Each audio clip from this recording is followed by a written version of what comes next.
Stern action if people are harmed, says Prime Minister. President asks Election Commission to hold polls at any cost. Violence will not stop China from investment in Bangladesh, says envoy.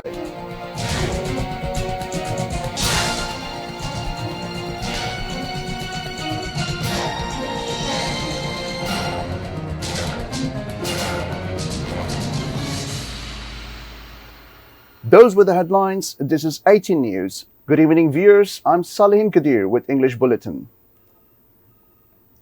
Stern action will be taken in case of causing damage to people in the name of movement. Prime Minister Sheikh Hasina gave the warning in an oblique reference to BNP and its alliance partners at a meeting of Awami League Central Committee at Gana Bhavan on Thursday evening. She also alleged the RMG workers have been brought to roads to destabilize the country. Awami League এই যে বিচার বাংলাদেশে আইনের শাসন প্রতিষ্ঠা, গণতান্ত্রিক অধিকার নিশ্চিত করা, দেশের আর্থসামাজিক উন্নয়ন সর্বক্ষেত্রে কিন্তু আমরা বিরাট সাফল্য অর্জন করেছি। এই জন্য তারা আমাদের সহযোগিতা করেছেন, সকলকে আমি ধন্যবাদ জানাই। আজকে বাংলাদেশ বিশ্বে অনেকেই জিজ্ঞেস করেন আমাকে যে আপনি যে এত উন্নতিটা করলেন, আপনার ম্যাজিকটা কি? আমরা যেখানে ম্যাজিকের তো কিছু নেই, আমি একটা আদর্শ নিয়ে চলি, আর আমার এই দেশকে গড়ে তোলা, দেশের মানুষকে গড়ে তোলা আমার যে বাবার স্বপ্ন এবং আমাদের মুক্তিযুদ্ধের যে চেতনা এবং আদর্শ, সেই আদর্শকে ধারণ করেই আমাদের পথ চলা। এবং আমার একটা সংগঠন আছে, অত্যন্ত সংগঠন, প্রকৃত রাজনৈতিক সংগঠন, আর এর বাইরে যেগুলি আছে মিলিটারি ডিক্টেটরদের হাতে গড়া, এরা গণতন্ত্র বোঝে না, কিছুই বোঝে না, বাজে খালি খুন খারাপি, ষড়যন্ত্র, চক্রান্ত এবং দেশকে অস্থিতিশীল করা। President Muhammad Shahabuddin has called upon the Election Commission to maintain continuity of democracy at any cost. Chief Election Commissioner Qazi Habibul Awal made the disclosure after meeting the President in Gana Bhavan on Thursday. The Election Commission, led by CEC, went to Banga Bhavan at noon. After an hour-long meeting, the CEC briefed the media about the outcome of the meeting. The CEC said the President has assured the Commission of all sorts of cooperation. The President has expressed optimism the polls will be smooth. Final decision about announcing the polls schedule is yet to be finalized, he added. When asked, the CEC said no political issue had been discussed with the President. It is a norm that EC meets the President to get necessary directives before announcing the schedule of the national polls.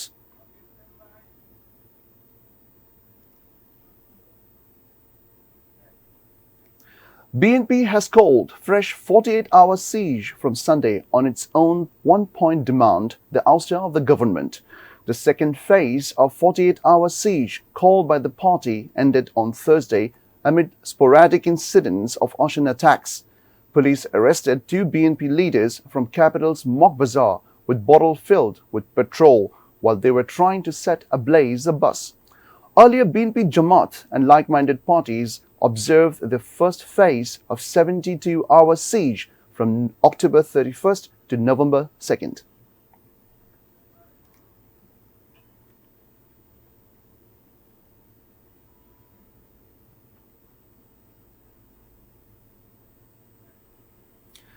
Investment in Bangladesh not unsafe even after violence. Chinese ambassador to Bangladesh, Yao Win, made the remark at an event in the capital on Thursday. He made the remark in the question-answer session at a seminar on Belt and Road organized by Diplomatic Correspondents Association of Bangladesh in the capital on Thursday. Current political situation was the focal point of a question-answer session where the Chinese envoy talked openly about everything. He said he would like to leave the current political situation and dialogue issue on the people of Bangladesh. The Chinese ambassador said, whatever happens in the politics of Bangladesh, China will always be with Bangladesh. There is probably a loophole somewhere, and the unscrupulous traders are taking advantage of it time and again.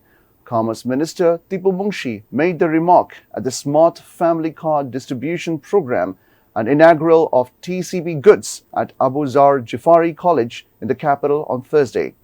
The Commerce Minister said 7 lakh users will get the benefit of the card in Dhaka. He said, right now the country is in need of 24 lakh tons of onion. It will cost Taka 100 to 120 per kilogram if onion is imported from India. He, however, said the cost will go down with the supply of new onion, claiming the potato traders are cashing in. The situation of the Commerce Minister said there is an anomaly in the statistics of potato provided by Agriculture Minister. He also emphasized on breaking the syndicate. The Executive Committee of the National Economic Council, ECNEC, has approved 44 projects worth Taka 39,000 crore.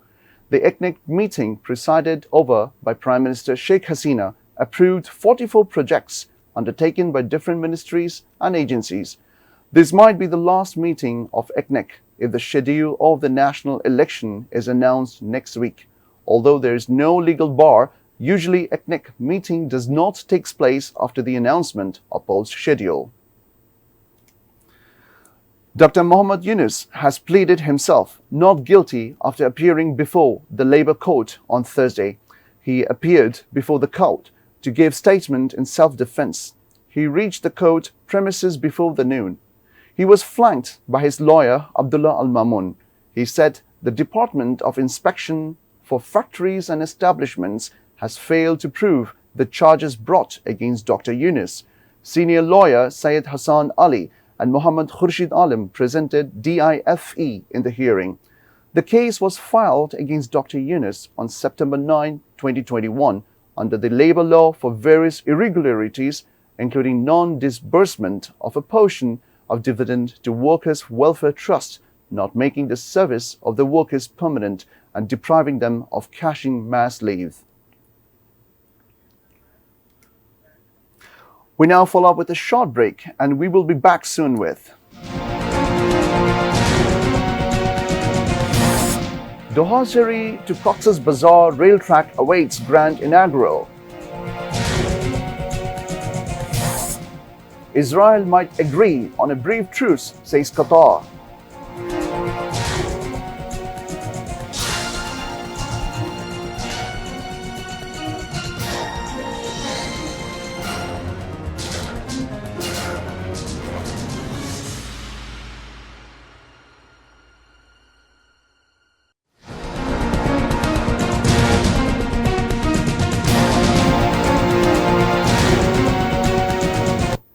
Welcome back. You're watching ATN News. This is Salim Kadir with English Bulletin.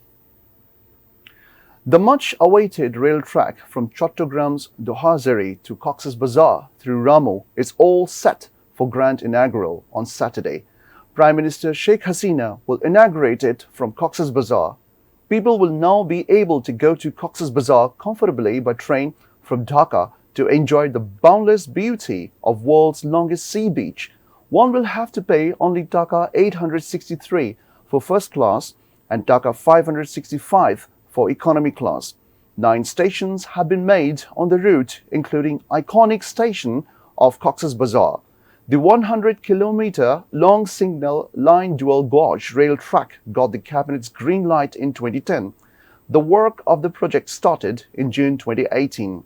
The cost of the project is Taka 18,034 crore, funded by Asian Development Bank as loan.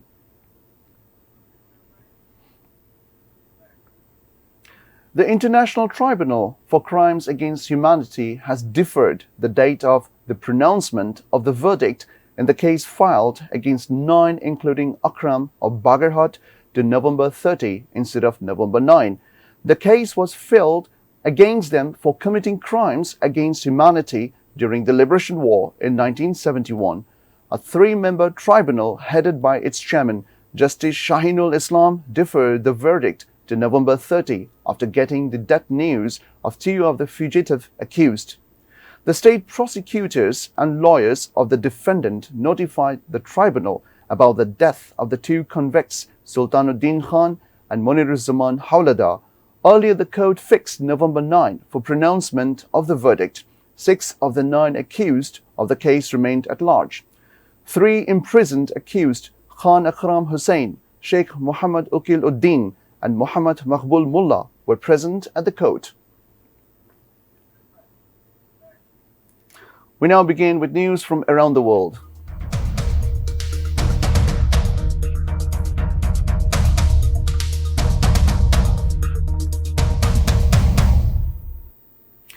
Israel could agree to 1 or 2 day ceasefire in Gaza in exchange for the release of some of the hostages. Qatar mediator sources said this on condition of anonymity. Meanwhile, several Israeli citizens staged demonstration in front of the parliament demanding resignation of Prime Minister Benjamin Netanyahu. Brushing aside the worldwide urge of humanitarian ceasefire, barbaric Israeli forces continuing offensive to destroy Gaza, naming Hamas. Over 100 Palestinians, including women and children, killed in overnight Israeli airstrike in Gaza's Jabalia refugee camp, Al-Sabara, and Khan Yunis areas on Wednesday. Countless Palestinians are fleeing northern Gaza to the south for their lives. Disoriented people cannot stay safe even in the south due to sudden attacks. Lack of fuel and has halted treatment in 4 of Gaza's main hospitals. Israeli forces claimed to have killed some fighters by conducting airstrikes and ground raids on Hamas secret tunnels. Due to fierce fighting between Hamas and Israel, number of injured and death toll rising regularly. US carried out another airstrikes on Wednesday on a weapons storage facility in eastern Syria. Pentagon said it was used by Iran's Islamic Revolutionary Guard Corps, IRGC, and affiliated groups. US launched the airstrikes for the second time in recent weeks, and death toll reported to be 9. Pentagon announced Wednesday 2 US F-15 fighter jets conducted airstrikes targeting IRGC and Iranian-backed groups' weapons storage facility. Fighter jets dropped multiple bombs on a weapons storage facility near Maisulin in Deir al-Zur. Defense Secretary Lloyd Austin said the strike is a response to a series of attacks against US personnel in Iraq and Syria by IRGC Quds Force affiliates. US President has no higher priority than the safety of US personnel. He directed Wednesday's action to make clear that the US will defend itself, its personnel, and its interests. As tensions soar over Israel-Hamas conflict, US and coalition troops have been attacked at least 40 times in Iraq and Syria by Iran-backed forces. If attacks by Iran proxies continue, US will further take action, Austin added.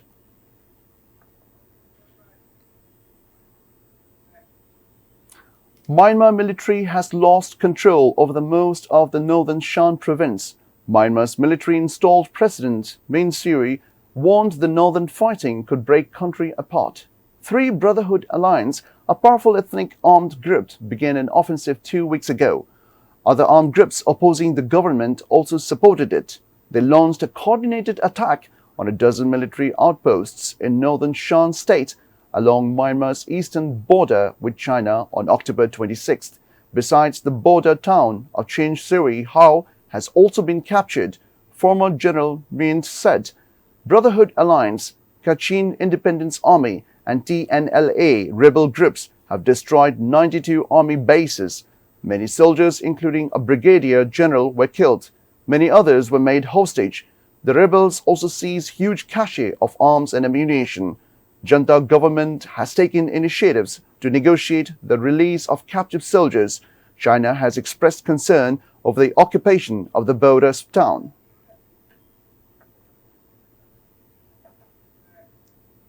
Before ending the bulletin, the top stories once again.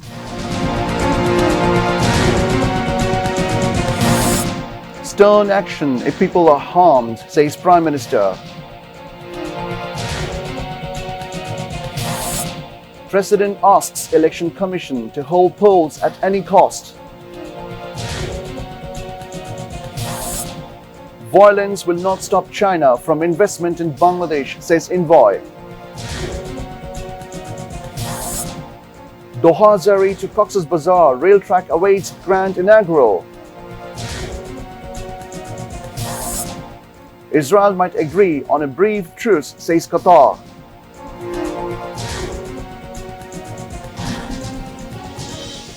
That's all from the newsroom for the moment. Thank you for being with us. Until then, see you soon.